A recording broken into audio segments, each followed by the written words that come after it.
As far as I'm concerned, courses are dead, because if you're really wanting to generate passive income in your business, creating something that you're going to have to continue to sell every single month is not the way to get there.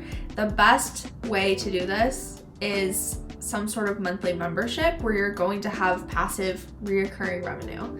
Now, before you want to fight me on the passiveness of a membership, I just want to say, as somebody who owns real estate, it's more passive than real estate, and real estate is widely considered to be passive income. If you actually set boundaries, you create decent systems, and you create also passive marketing streams, a membership is actually going to be a lot more passive for you than something like a course that's a one-time sale, so you have to keep trying to sell it over and over and over and over to continue making money within your business. So let's talk more about monthly recurring revenue. The reason that this is so impactful for your business is because if you are going to continue selling and marketing, then your income is going to compound month over month. Rather than there just being a set amount that you can make by selling a certain amount of courses, you sell something once, it continues to rebuild over and over. So then as you continue to create new sales, it's stacking on top of that. So your income is going to be a lot more predictable because you're not going to be just spinning your wheels trying to make enough sales the following month.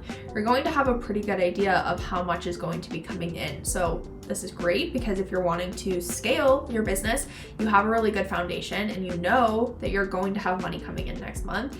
And it's really great because you don't feel like you're starting from zero at the beginning of every month.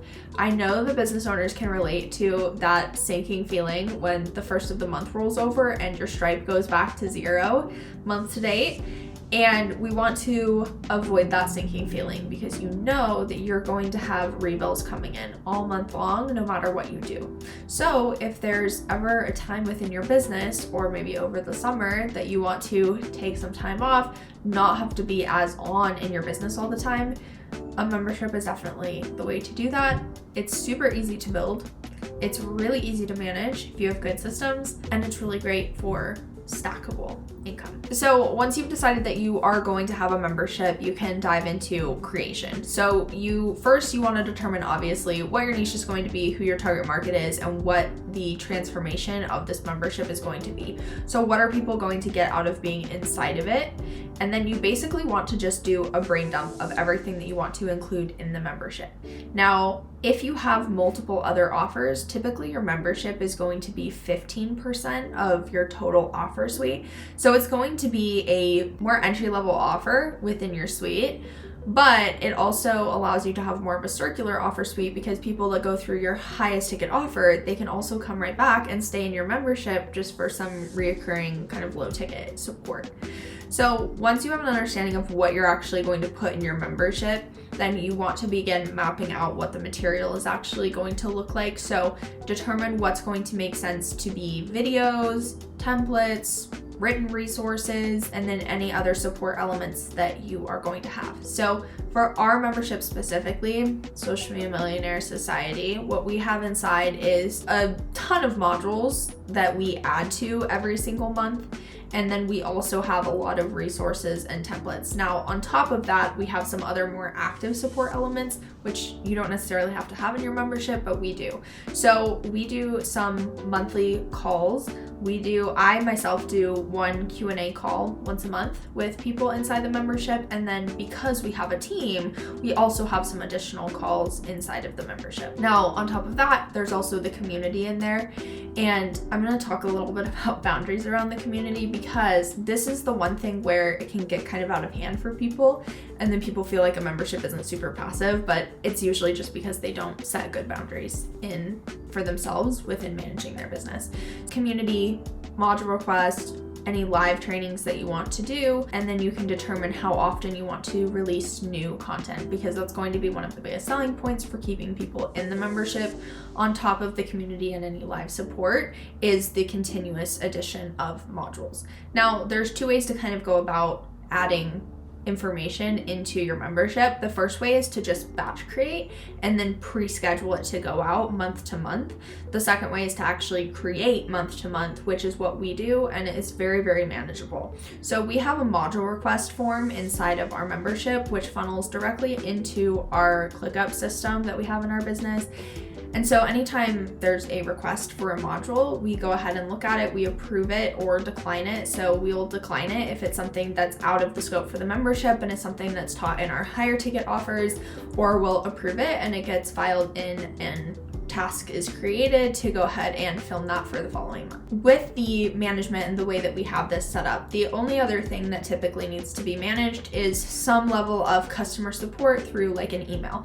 So if people are having trouble with, technical issues, or they're having a hard time canceling, or anything like that can happen just with technology, typically you'll have some sort of a support email that they can message. Here's where the boundary setting and the systems come in to actually make sure that it's manageable to continue to have a membership. Now, to me, something that's passive is something that's really only going to take you like 1 to 3 hours a month to manage. If we allot 1 hour for customer service out over the entire month, we allot an hour for community engagement and interaction, and then another hour for module creation. Typically that's pretty manageable. Now, depending on the size of your business and the size of your membership, you can even create it to be even more passive, or you could have something like a virtual assistant or have your admin person in your business take over managing the community and the customer support. Now, within the community, you want to be sure that in part of the onboarding process, as people come in and join the membership, that you're setting boundaries and clear expectations around what you're going to respond to, what the response time is. And for us, it's understood that we're not getting in there and doing essentially private chat support coaching within the membership. Typically, it's going to be other members that are interacting and responding. So if you don't want to have to go in there and feel like you need to respond to every question, that's up to you. You set that tone when people onboard. And so when I hear people talking about how their membership just felt so overwhelming, typically it's because they didn't have good boundaries, they didn't set clear expectations when people came in, and they likely didn't have good systems to manage the support requests. So any support requests, again, they also come through a form, and it gets assigned to the correct person on our team to take care of. So this isn't something that should be an insurmountable amount of work. This is something that with a couple hours of maintenance a month, you'll be fine. Now, if you don't want to create new content every single month, great. When you're creating the membership, do a little bit of work on the front end to batch create, and then drip that content out through the rest of the year. So typically when clients launch a membership, they start with 3 to 5 modules within each of their different categories. So whatever the different kind of pillars of content that you're going to have inside of your membership are, usually 3 to 5 trainings with a couple of resources is a really good place to start. Gives people enough to consume in that first month, get them started interacting in the community, and then you're going to continue to build from there. Now, when it comes to pricing, this is entirely dependent on what support elements are actually going to be inside of the membership. So if you're going to be doing a little bit more live, it's going to be a higher price point. If you're going to have it be more passive for you, it's going to be a lower price point. So typically things that have a lot of live support, we price those memberships between like $77 to $147 a month.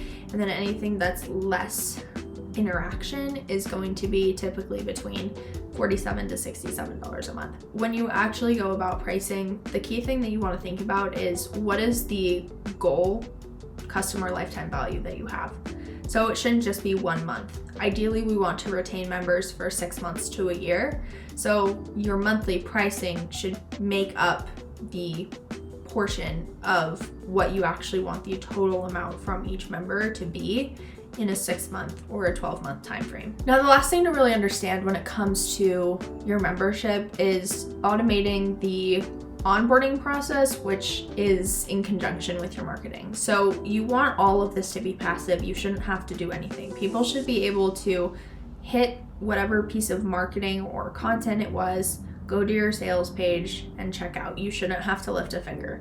Every email or consumption reminder or receipt, everything that's going to be sent to the customer needs to be fully automated. That's going to depend on the hosting platform that you pick. And then typically the two components that we have of a membership marketing strategy is an email marketing funnel as well as passive marketing that's happening primarily on Pinterest. That marketing is going to bring people to a landing page, which will grab their email, push them into an email sequence, which will then sell them into the membership. Now, if you're not sure how to go about driving traffic and getting people onto that email list or getting people to that landing page, we have a ton of other videos about marketing and how to do this.